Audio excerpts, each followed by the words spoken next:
Buenos días. Pues a nombre de Comexi y a nombre propio, me da mucho gusto estar en este primer panel, seguido por una espléndida y muy completa presentación del secretario Guajardo de las perspectivas económicas y el programa económico del gobierno del presidente Peña. Tenemos hoy un panel pues también espléndido y muy oportuno. Tenemos al embajador de Singapur en Estados Unidos, el embajador Ashok Mirpuri.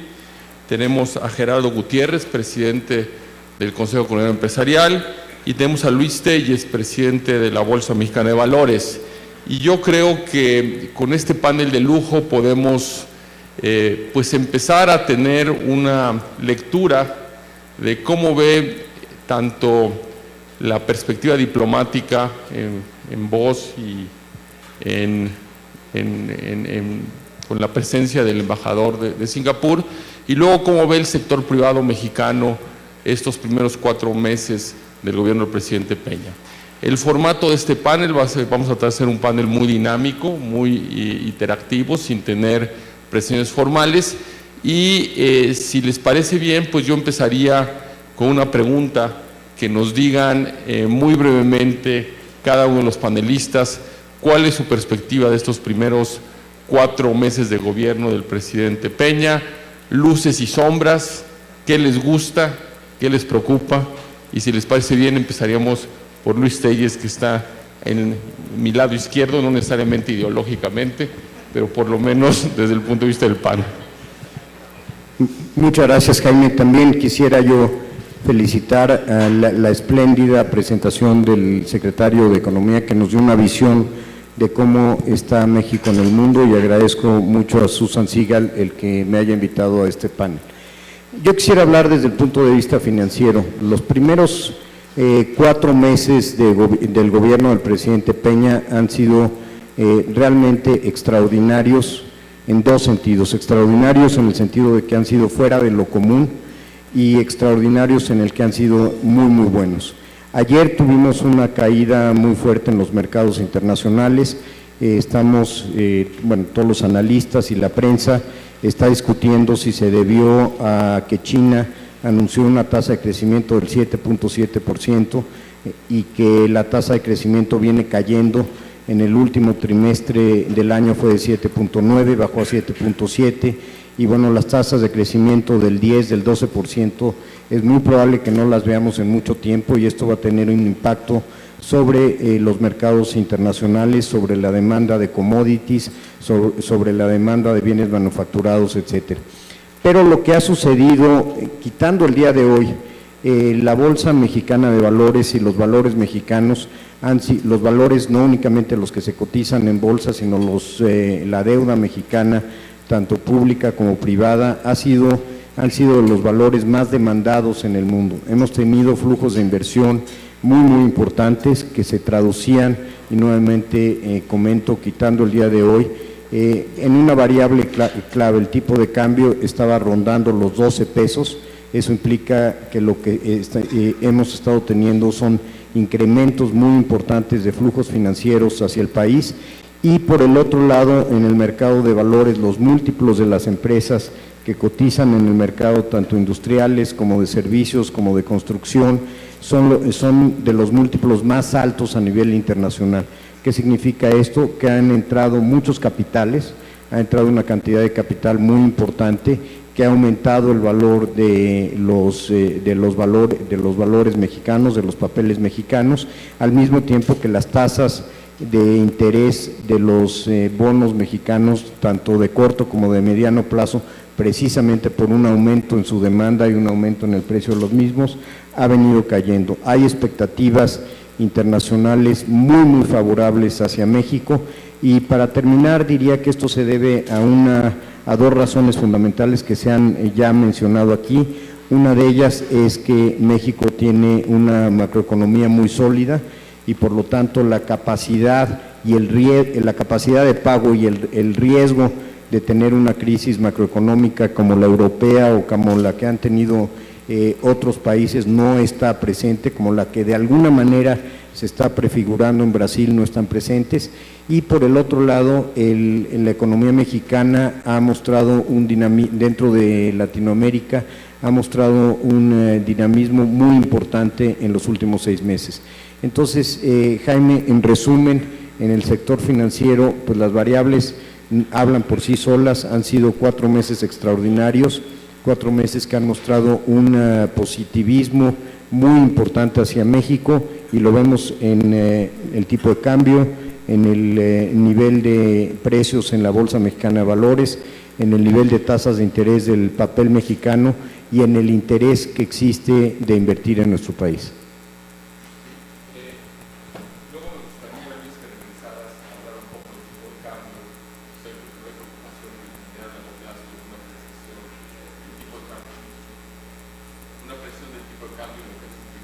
Sobre todo para el sector exportador mexicano.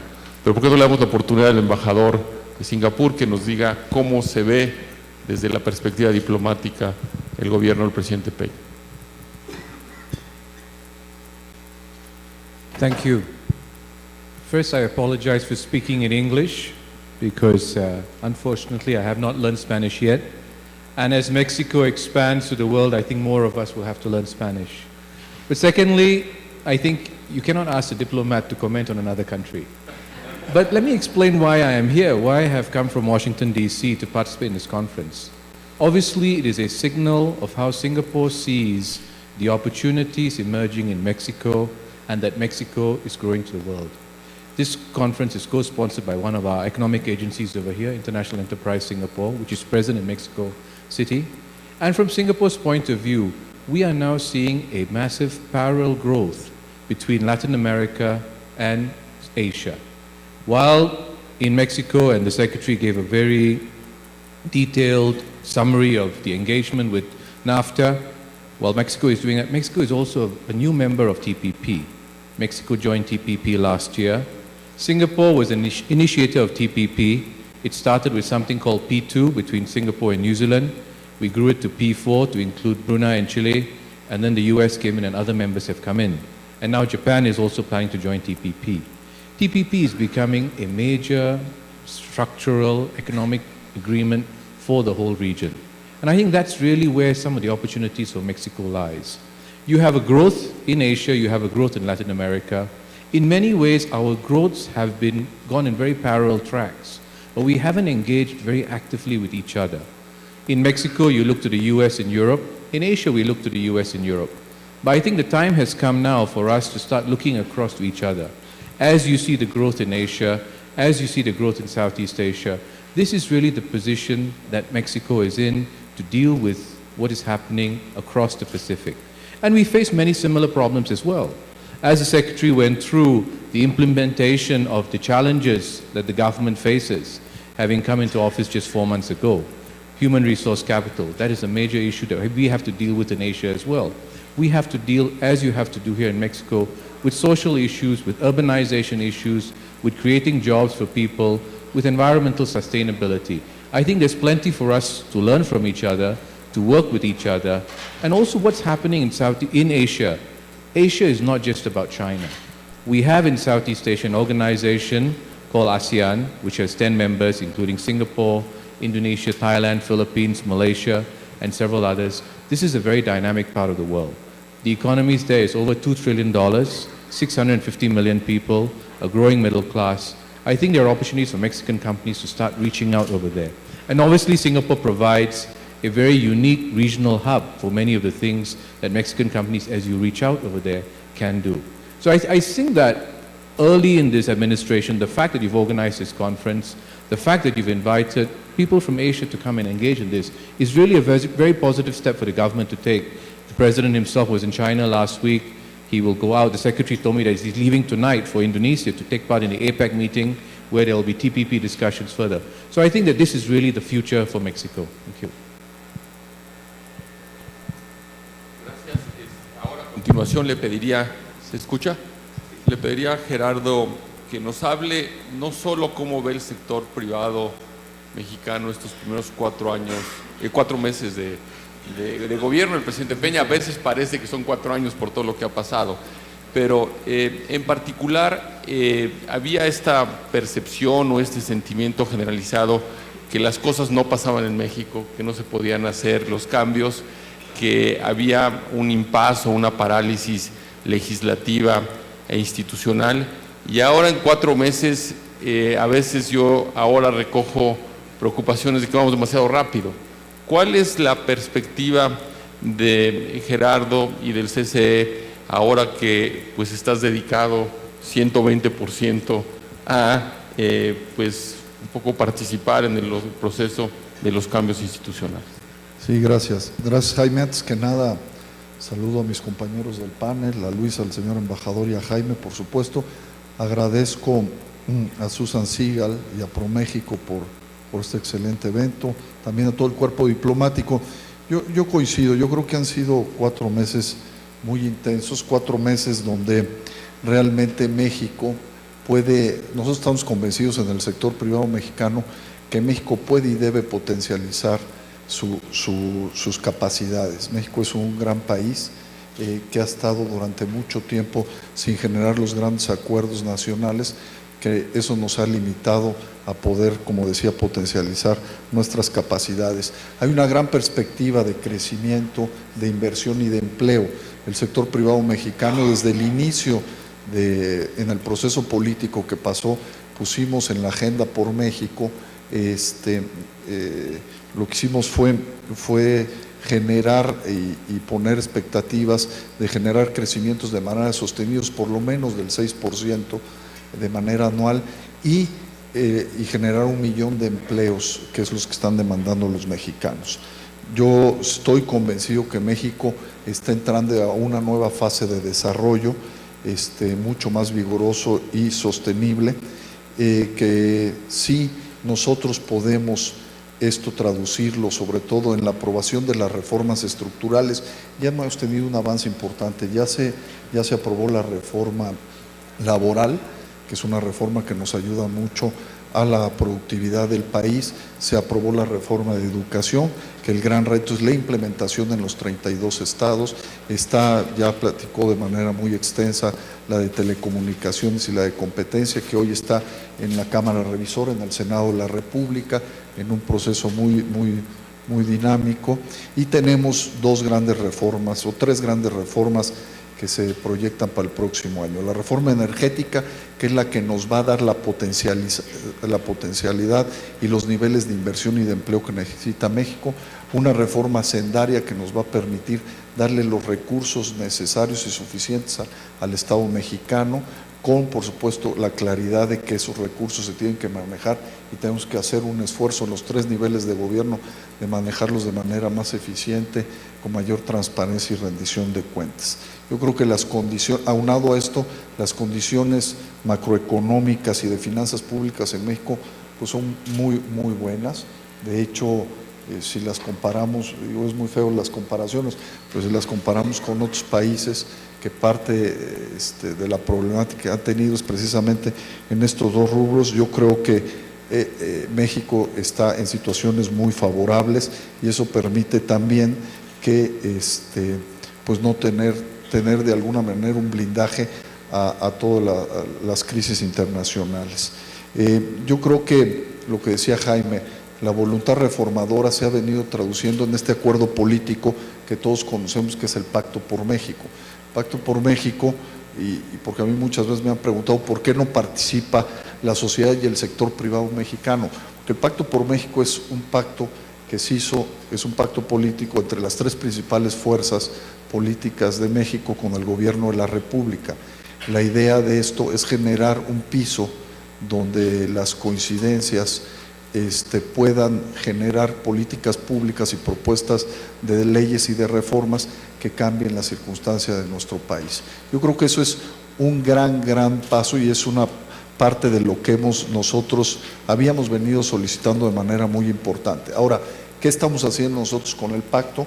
Lo que estamos pidiendo en el pacto es que ¿De qué manera podemos la sociedad y el sector privado mexicano vincularnos más a esa participación en cuanto a generación de propuestas que debe de tener el pacto para que a la hora que lleguen al Congreso de la Unión lleguen ya muy sólidas y no estemos como hoy haciendo y proponiendo algunas modificaciones?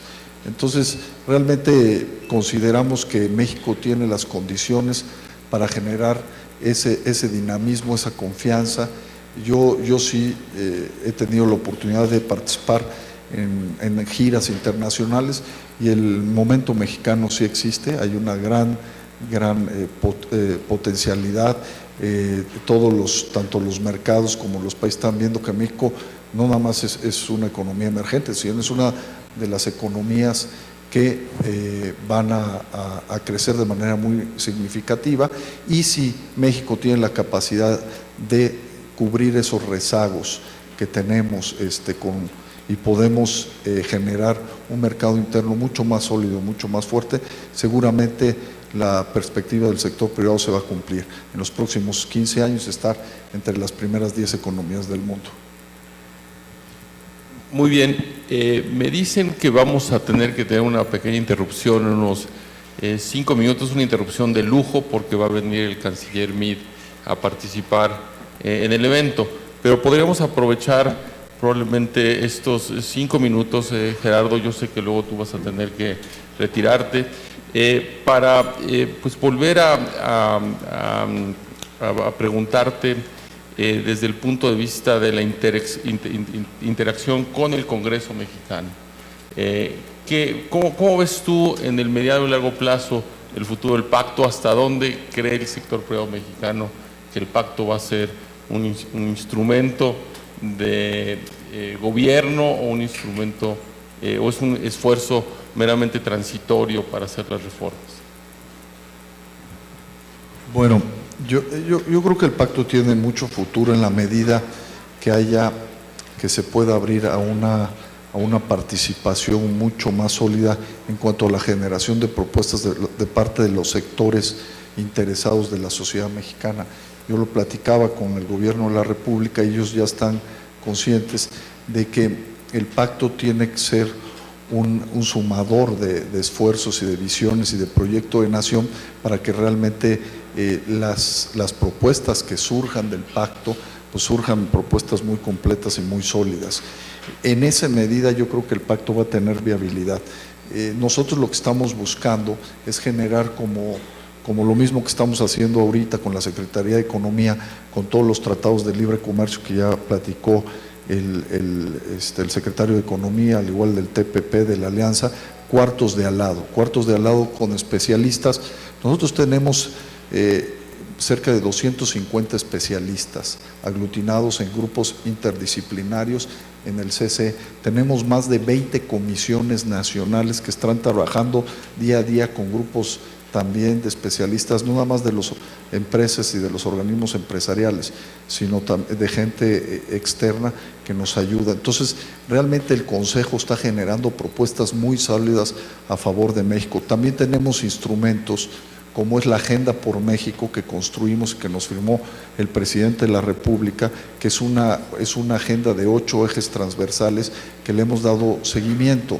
Y de los 95 puntos del Acuerdo por México, 58 puntos de la agenda del sector privado fueron incluidos en el pacto. Entonces nosotros por eso hemos avalado, confiamos en el pacto y participamos en el pacto. Lo que nos falta es tener mayor apertura para poder generar esas propuestas y esas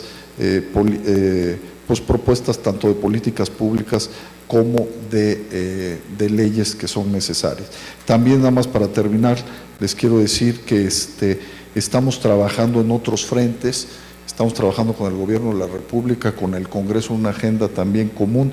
Tenemos una agenda de cabildeo única que no se había tenido nunca en el sector privado. Más de 97 grupos y despachos están alineados en la agenda también de 8 puntos transversales que está impulsando el sector privado. Y por último, estamos construyendo una agenda también común con la CONAGO, con todos los gobernadores del estado, para que todos estos esfuerzos que estamos haciendo con el Gobierno de la República y con el Congreso se puedan traducir también en beneficios a los estados y por supuesto a todos los ciudadanos.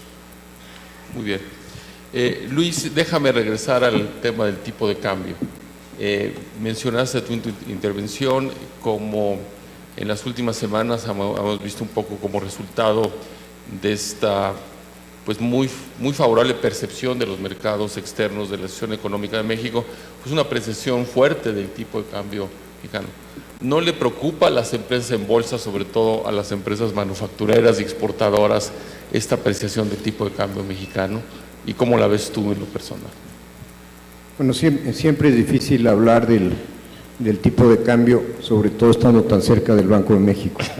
Pero yo diría, efectivamente le preocupa, pero el Banco de México ha tomado las medidas de política monetaria que debe de tomar para evitar una apreciación mayor de tipo de cambio. Ha bajado las tasas de interés, ha dejado de vender, de tener las subastas de dólares, y yo estoy seguro que tomará medidas adicionales si el tipo de cambio se aprecia aún más, porque claramente tiene un impacto negativo sobre el sector exportador.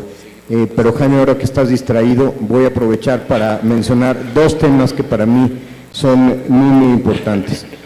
Se han mencionado dos temas durante la conferencia que creo que tienen un contexto en el cual se les puede unir. Uno de ellos es la reforma migratoria y la otra de ellas es la reforma energética.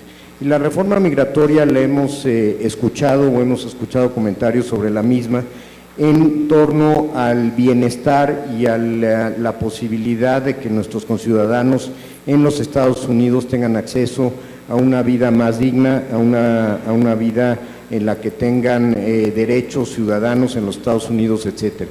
Pero para los Estados Unidos es fundamental la reforma migratoria, porque la reforma migratoria lo que les va a dar es una estructura demográfica, lo que le va a dar a Estados Unidos es una estructura demográfica mucho más amplia, mucho más joven, con una fuerza de trabajo que le va a permitir mantener, digamos, toda la estructura de seguridad social que tiene un costo altísimo ya en las finanzas públicas, y le va a permitir tener tasas de crecimiento muy importantes en sectores que hoy día los Estados Unidos ha perdido competitividad. Y esto viene ligado con lo que está pasando hoy día en materia de energía en los Estados Unidos, y de lo que más tarde comentaré las consecuencias para México. Muy brevemente, porque no es una conferencia de energía, los Estados Unidos están viviendo la revolución energética más importante que se haya vivido desde que Rockefeller empezó a sacar petróleo de Pensilvania en 1860. En los Estados Unidos hubo un cambio tecnológico muy importante, y hoy día los Estados Unidos es una de las regiones, o es la región en la cual los energéticos son más baratos en todo el mundo. Y dependiendo a quién consultas, he consultado a ExxonMobil, a Halliburton, etcétera, pero los Estados Unidos, como Estados Unidos y Canadá, se van a volver exportadores netos de energía en el año 2016. En México seguimos teniendo una infraestructura energética anquilosada, una infraestructura energética muy poco flexible, y una infraestructura energética que hace que las empresas manufactureras en México, que son la base del crecimiento mexicano, tengan que comprar electricidad con un gas que se vende a $18 por millón de BTU, o $16, dependiendo del lugar donde estés, en lugar de un gas que se vende en los Estados Unidos a $2.5 por millón de BTU. La electricidad en Estados Unidos es sustancialmente más barata, es como un 40% del valor de la electricidad en México, y por eso creo que la reforma energética que mencionó el secretario Guajardo se vuelve fundamental, y México tiene que tener la creatividad para tener un sector energético flexible, un sector energético que sea competitivo con el resto del mundo, porque ya no estamos hablando de la pérdida de valor y del costo de oportunidad de nuestros recursos energéticos, estamos hablando de la competitividad de la economía mexicana. Si México no cambia adecuadamente su sector energético, como lo han planteado los secretarios Mid y ayer y el secretario Guajardo el día de hoy, la economía mexicana y los sectores productivos mexicanos van a tener un choque de productividad muy serio, porque van a tener que comprar energéticos o adquirir energéticos a precios totalmente distintos a los que hay en Estados Unidos y mucho más arriba de los que hay en Estados Unidos. Entonces, yo pienso y lo veo desde la Bolsa Mexicana de Valores, las empresas que cotizan en bolsa están esperando que haya un cambio muy importante en el sector energético. Me imagino que Gerardo estará de acuerdo conmigo, precisamente porque este es un insumo que corta a lo largo de toda la economía, es un insumo fundamental desde la industria hasta la industria de servicios, la industria pesada hasta la industria de servicios, el turismo, etcétera, y si los costos de energía en México no bajan a niveles similares a los de Estados Unidos, no va a ser un problema únicamente valor de energía, sino va a ser un problema de competitividad global de la economía mexicana, y nos vamos a desprender de Norteamérica si esto no sucede. No solo eso, yo agregaría, Luis, creo que ha sido una llamada de atención muy pertinente y muy oportuna, que entonces no solo es posible que dejemos de exportar algunos productos, sí, y por el contrario vamos a exportar empresas, porque las empresas intensivas en uso de energía en México se van a colocar del otro lado de la frontera. Entonces, la llamada de atención me parece muy oportuna. Pues con eso vamos a interrumpir más en estos momentos el panel para darle la bienvenida al canciller Mid. Nos da mucho gusto tenerlo aquí. Muchas gracias, obviamente, también por la hospitalidad en permitirnos tener este evento el día de hoy. Muchas gracias, Luis, embajador, Gerardo. Pues continuemos con el panel. En el camino, después de esta interrupción de lujo, pues tuvimos una baja porque Gerardo Gutiérrez me pidió que lo disculpara porque tuvo que salir a la Cámara de Diputados y a la Cámara de Senadores a continuar con su trabajo de cabildeo y de defensa y promoción de los intereses del sector privado mexicano. A continuación, lo que vamos a hacer un par de preguntas al panel para concluir las intervenciones y luego abriremos el foro a un par de preguntas por parte del público. Yo empezaría con una pregunta para el embajador de Singapur con respecto a las implicaciones para el TPP del anuncio reciente de la incorporación de Japón a TPP. Obviamente la incorporación futura e inminente de Japón a esta negociación hace que esta negociación, que de por sí ya era una negociación muy importante, se vuelva más estratégica. Pero la pregunta que yo quisiera ver si me la puede usted contestar es: ¿no hay un riesgo de que un TPP exitoso implique que Asia se parta en dos tipos de países? Los países que tienen tratados de libre comercio con Estados Unidos, al amparo del TPP, con disciplinas y exigencias muy altas, incluso más altas que el NAFTA, y países que no tienen ese tipo de disciplinas, en particular China. ¿Cuáles son las implicaciones regionales de un TPP exitoso con Japón para el resto de la región de Asia-Pacífico? Thank you, and that's a very important question that we are thinking about in the Asia-Pacific. How do you integrate the whole region into an economic structure where some countries can move faster than the others, but you don't want to have the slow ones slow down the rest of the process? So now with the entry of TPP, as you said, it is very strategic. We now have an agreement, we plan to have an agreement with the world's largest and third largest economies, the US and Japan. You of course have NAFTA, Canada and Mexico. You've got Peru and Chile. In Southeast Asia, you have Singapore, Vietnam, Malaysia and Brunei, and you have Australia and New Zealand. And the TPP is an open agreement that countries can join when they are ready. So Thailand has expressed some interest to join. Indonesia is now talking about the potentiality of joining as well. But we need to keep it at a high level so that there's some advantage to everyone moving quicker. Within the Asia-Pacific region, there are other structures as well, where in fact China is an active member. we have a Regional Economic Comprehensive Partnership, RECP, which involves ASEAN and its key dialogue partners. This includes China, India, Japan, Korea, Australia, and New Zealand as well. This is not as high standard as TPP, but it is still a way of moving the economies forward.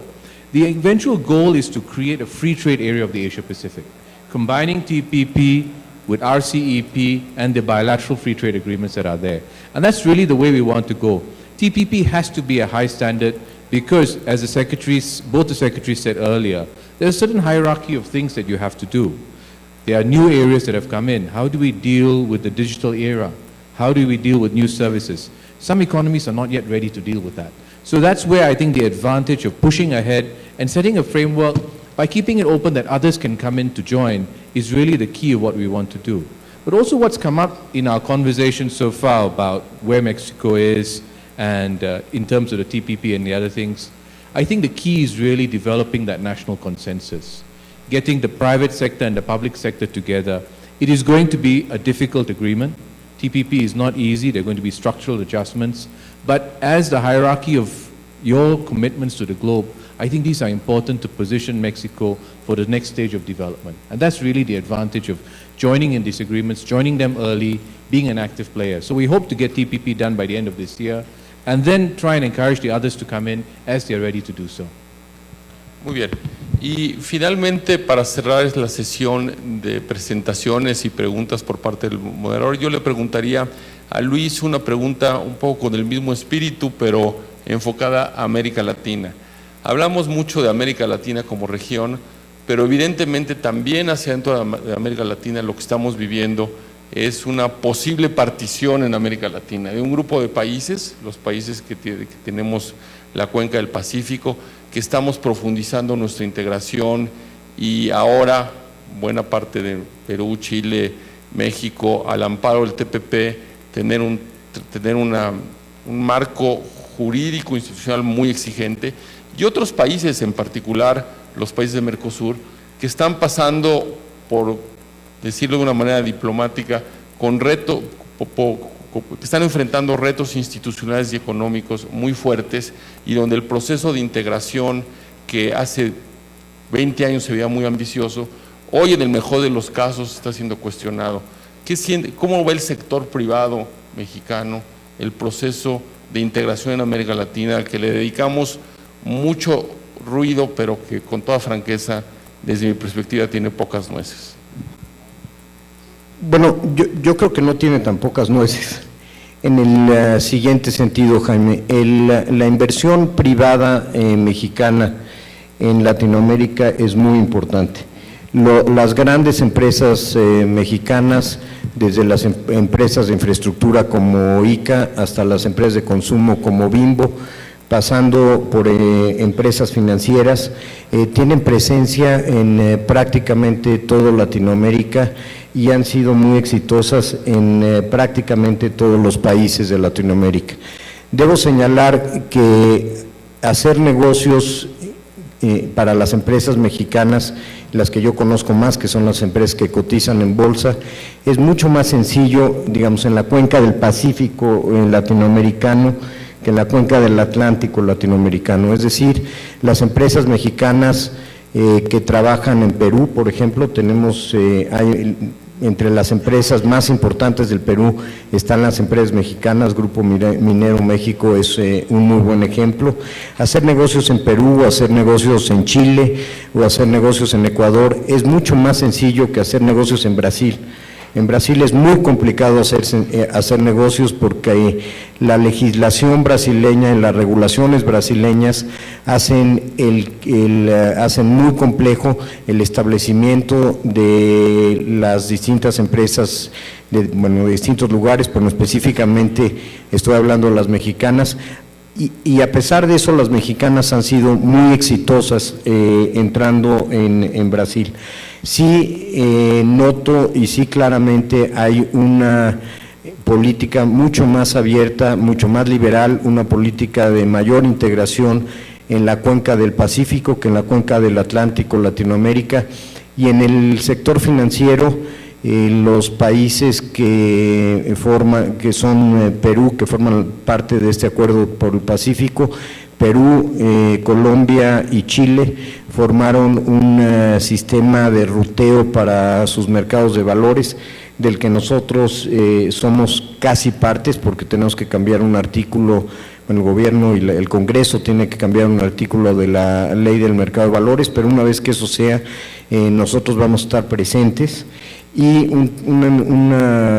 simplemente una señal de qué tan interesante es invertir en esos países es que la Bolsa Mexicana de Valores tiene hoy día ya el 10% de la Bolsa de Lima, y realmente estamos muy entusiasmados. Tenemos un asiento en el Congreso. En Chile, veo que Boris está viendo, en Chile la bolsa todavía no es pública quiere decir que se cotice en los mercados, pero sin lugar a dudas nos interesaría muchísimo y a los chilenos participar en México. Y aún y cuando hemos buscado hacer negocios con Brasil y a establecer una relación más cercana entre el mercado brasileño y el mercado mexicano, ha sido muy difícil, y no por el lado de México, sino por el lado de Brasil, y no por el lado de la bolsa, sino por el lado de las regulaciones que el gobierno brasileño impone para hacer negocios en Brasil. Es muy complejo, es muy difícil, y pudiendo tener realmente una potencia financiera entre los dos mercados, el brasileño y el mexicano, no lo hemos podido lograr. Creo que de alguna manera por el lado financiero sostengo lo mismo que tú estás sosteniendo desde el punto de vista de, digamos, del comercio y de la integración comercial entre el Pacífico latinoamericano y el Atlántico latinoamericano. Sí, yo me refería básicamente al andamiaje institucional, digamos, a la participación en tratados de libre comercio, no, y tu comentario es muy pertinente en ese sentido, no a la presencia exportadora e inversionista de México en América Latina. Yo concluiría, antes de abrir la sesión a algunas preguntas por parte del público, con esta idea de que América Latina se puede partir por el Pacífico. Podemos acabar con dos Américas Latinas, aquellos países que estamos integrándonos vía TPP y otros tratados a acuerdos de muy amplio alcance, con disciplinas muy importantes y que con toda franqueza sí implican cesión de soberanía, como empezando por Estados Unidos, que está dispuesto a hacerlo, y países que durante los últimos 20 años han decidido no hacerlo, como son los países de Mercosur, y para los cuales crecientemente va a ser muy difícil tratar de subirse el día que si es que algún día quieren subirse, porque es un proceso que lleva mucho tiempo y que implica disciplinas, las que tú estás mencionando, de pues, vivir con las disciplinas de un tratado internacional que son muy exigentes. Entonces creo que para la región en particular hay un gran tema de un reto institucional de qué tipo de integración va a haber. Y hoy paradójicamente es posible que la integración de América Latina venga vía TPP del norte, como vienen muchas cosas en nuestros países. Pues muchas gracias al embajador de Singapur, muchas gracias a Luis por estas presentaciones, también a Gerardo, que ya no está con nosotros, y abriríamos la sesión a una ronda de 4 o 5 preguntas. Circularíamos el micrófono si es que hay interés en tener preguntas. Les pediríamos 2 cosas: que se presenten y que sean muy breves, porque ya de por sí tenemos el tiempo un poco apretado. Muchas gracias. Y también, por favor, que nos digan a quién va dirigida la pregunta. Gracias. Buenos días. Boris Irmas, Grupo 3 Mars. La pregunta, Luis, producto de tu trayectoria en el sector público, ahora en la Bolsa Mexicana de Valores, lo que ha dicho el señor embajador, lo que ha dicho Jaime, a propósito de que hay distintas Américas Latinas, tenemos distintas agendas, nuestra relación con Estados Unidos. ¿En qué punto crees tú que estamos como conciencia social hoy en día en México de los distintos sectores, no solo el pacto a nivel político, sino desde el punto de vista empresarial, académico, de pensamiento como sociedad, en que tenemos que lograr una mayor cohesión para conseguir una estrategia y que México pueda quedar plenamente insertado en lo que está sucediendo hoy en día, la velocidad que el mundo está corriendo y que a veces sentimos que no logramos al margen de izquierda, derecha, de distintos pensamientos, conseguir que como sociedad tengamos tal vez un objetivo con una conciencia, como una estrategia en el desarrollo de México. ¿En qué punto crees que estamos hoy en día como conciencia social, todos los sectores?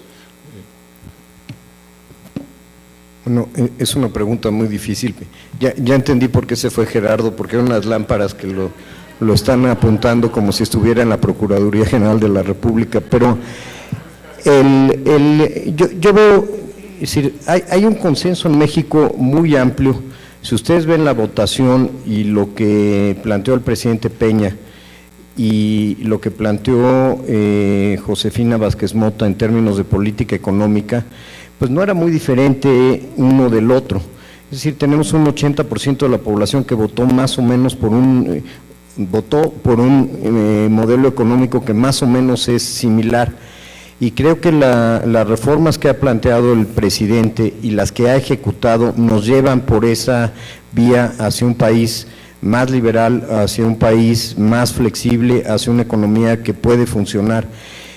Pero, perdón por repetir, creo que la reforma más importante en materia económica que tenemos frente a nosotros es la reforma energética, porque si no se hace una reforma energética de fondo en nuestro país, y en mi opinión, con todo el respeto a quienes así lo piensan, seguimos sosteniendo un falso nacionalismo. Ese falso nacionalismo no únicamente va a afectar a la industria petrolera, va a afectar a toda la economía en su conjunto. O sea, no podemos integrarnos a una economía cuyas tarifas de electricidad son el 30% de las tarifas de electricidad que tiene México, porque México no puede tener otras tarifas de electricidad y ya estamos subsidiando con alrededor de 1% del PIB la electricidad que se consume en el país. No podemos mantener una industria pesada y la principal industria de exportación del país, que es la industria automotriz, que utiliza el gas en forma muy intensiva.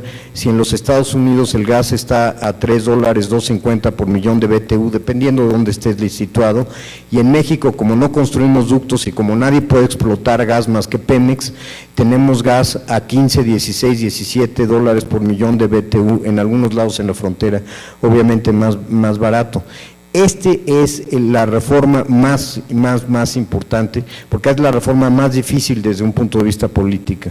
Pero si ustedes hacen una corte transversal a lo largo de toda la economía, la competitividad en México y el aumento en productividad en México se va a dar si México tiene energéticos baratos y efectivamente está en la cuenca de Norteamérica, que va a ser el lugar de energéticos más baratos en el mundo durante los siguientes 10, 15 años y que va a tener implicaciones enormes desde el punto de vista geopolítico. Estados Unidos ya no va a consumir petróleo del Medio Oriente. ¿Qué va a pasar con todas las bases militares de Estados Unidos en Medio Oriente? Va a tomar su lugar China, Japón, los europeos. O sea, el cambio que estamos viviendo en energía es tan importante que México no se puede abstraer de ello. El presidente Peña lo ha dicho, y creo que el consenso está ahí, porque 80% de los mexicanos votaron por un cambio.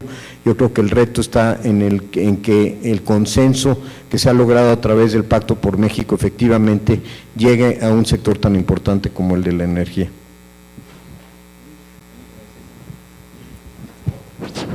Just to add to that, I think Mexico has to decide in its head, do you really have a choice? Can you really say, I'm going to focus just on my region, protect it, or do you want to connect with the world? And I give an example of Singapore, because Singapore is a very small country, and we could have said we just want to focus on commodities from our region, oil and gas, and that's it. But we had to become a global player because you had no choice. It's a very difficult change, and the question of social cohesion is very important. You have to be aware that there are going to be inequalities that you have to manage, but at the same time, you have a growing middle class, and your biggest economic partner is the United States. The United States, as an ambassador to the United States is moving so fast ahead with energy, with human resource. You have to meet at that level. You cannot say we're going to slow down and not do that. And I think energy is really the key in many of these things, because you need to get some change that allows this energy for you to tap on what your resources you have.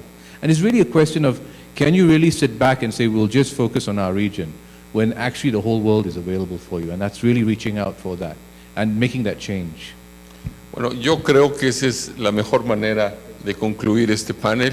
Creo que difícilmente podíamos haber escogido unas mejores palabras para decir México no tiene otra opción más que seguirse integrando, seguir haciendo sus reformas, y le agradecemos muchísimo al embajador de Singapur en Estados Unidos, a Luis y a Gerardo por su participación en este panel, y por supuesto a Susan por la organización y por invitarme a mí a presidirlo, a ser el moderador, y por supuesto también el intermedio de nuestro canciller. Muchas gracias.